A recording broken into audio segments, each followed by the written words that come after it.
All right, so today what I'm going to cover is the barbell press and military press and the barbell push press. So the military press is also called the strict press. And so I'll give you some technique pointers here for each of these. The grip width is going to be about the same grip that you use for a clean. If you do cleans, it might be a little bit wider. It really depends on the person. Some people have a very wide jerk grip, so you might be wider. This is called the rack position here.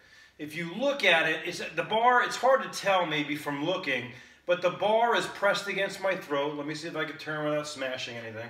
The bar is pressed against my throat. This angle. And it is behind my anterior deltoid muscles. These little guys right here. Okay. So, what we have, bar in the rack position, elbows up nice and high. Okay, this is our clean grip. Now, if you had good mobility, you'd have all your fingers on the bar. Maybe you'd have the bar gripped. Okay, my mobility, my wrist, not the best in the world. When we do the push press or the military press, we drop the elbows down and out a little bit, and basically we bring the hands into a nice grip position where the barbell is sitting in, ideally in the palm of your hand. Okay, so this is about the rack position. Look at it, the elbows are down further. Okay, keep that core tight the entire time. And so what we do for the military press, we're going to push up the bar straight up, pull our head out of the way. You can pre-pull your head out of the way. Either method will work, okay? So pull, press at the top, lock the elbows. This is my lock, so whether it looks locked or not, a little wider here, okay? And back, straight back down, okay? Now, we can do it like this, where we press and pull, and at the top, we press our head and chest through the window, we call it, okay? The arms are somewhat internally rotated, so the armpits are facing down and forward, okay? And we come back straight down into the rack position. We also shrug the shoulders a little bit up at the top. When we do a push press, it's the exact same thing, except we're gonna dip into the power position, vertical torso, dip, head back, head and chest through the window. So what we're doing is we're using the dip and drive to get the bar up to about the top of our head. Dip, drive, and then press head and neck through the window, push up with your shoulders. Again, the bar goes straight up, the bar goes straight down.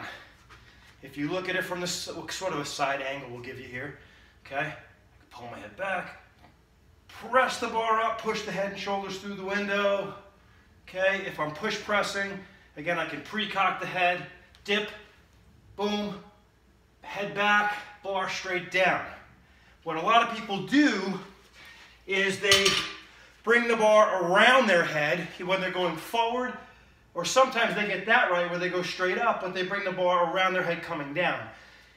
Again, when you have this loaded with weight, bringing the bar in front of you is not a good idea. So, internal rotation of the shoulders. They're not going to internally rotate a lot because you have a bar that's preventing you from internally rotating, which is good.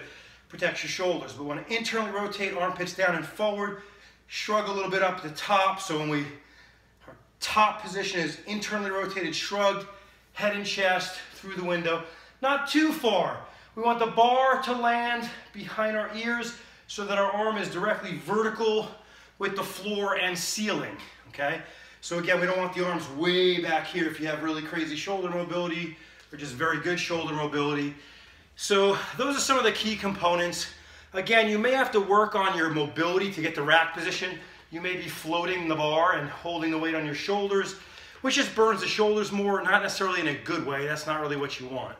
So it's not really working the muscle, it's kind of burning the muscle and making it work for something that's not gonna cause increases in strength or hypertrophy or anything like that. So the push press and the military or strict press, virtually the same except for that dip and drive. Another key thing, the last thing I'll leave you with is when people, and back up here, when people dip and drive, I see this very commonly. They dip all the way down like they're doing a half squat. If I dip that far down, look how my butt goes back, my chest goes forward. If I just dip a little bit, look how nice and vertical my torso stays, right? Actually, I will throw an extra thing in there. When we come down, don't pause down here. As soon as we hit the bottom, boom, spring up. You have to have a nice spring at the bottom. That's what's going to drive the bar up off your shoulders. I always tell people, think of the chest throwing the bar up. You got the bar in the rack position. Think your torso is throwing the bar off of you. So you have to stay connected to the bar on these. And again, a nice vertical dip and drive, because if I dip back and I drive, the bar is going to go forward. Okay, so we want to just have a short little dip. We don't want to pause at the bottom of the dip, otherwise we're just pressing. A lot of times I see a dip, a drive, and then a strict press when someone's trying to do a push press or even for the jerks. So these are great precursors for power jerks or push jerks, which I covered in another video when I talked about jerks. If you have any questions, post them to YouTube. Stay strong. I will see you soon.